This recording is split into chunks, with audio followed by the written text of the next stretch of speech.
ஸ்ரீகாலங்கி நாத சித்தர் வரலாறு. Welcome Raghunathan Srinivasan to my channel. Like and subscribe. பண்டைய இந்திய ஆசிரமத்தில் தங்க ஒளியுடன் பிரகாசிக்கும் புதிதாக பிறந்த தெய்வீக குழந்தை. வன ஆசிரமத்தில் சிரமமின்றி யோகா செய்யும் இளம் பையன். பிரமிப்புடன் பார்க்கும் முனிவர்கள். ஆலமரத்தடியில் சிறுவன் சீடனை ஆசீர்வதிக்கும் பண்டைய குரு. புனித ஒளி விழுதல். குரு ஒரு குழந்தைக்கு பிராணயாமம் கற்பிக்கிறார்.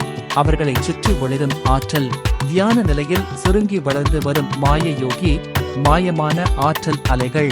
சித்தர் இமயமலை நோக்கி தனியாக நடந்து செல்கிறார். நீல ஆன்மீக ஒளியால் பிரகாசிக்கும் இமயமலை குகையில் தியானம் செய்யும் சித்தர். நேரம் இடைநிறுத்தப்பட்ட தியான காட்சி. மிதக்கும் துகள்கள். அண்ட ஆற்றல்.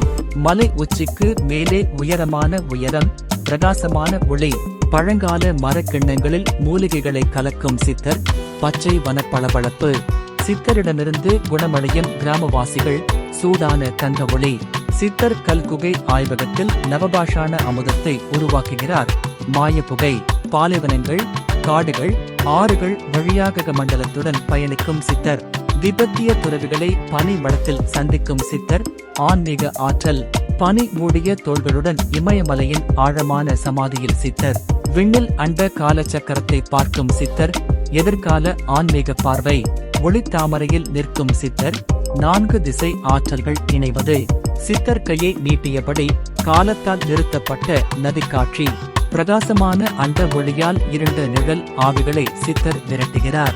வேப்ப மரத்தடியில் கிராம மக்களுக்கு சித்தர் கற்பித்தல். அமைதியான விளக்குகள். சித்தரை சுற்றி அனைத்து சமூகங்களும் ஒற்றுமையாக அமர்ந்திருக்கின்றனர்.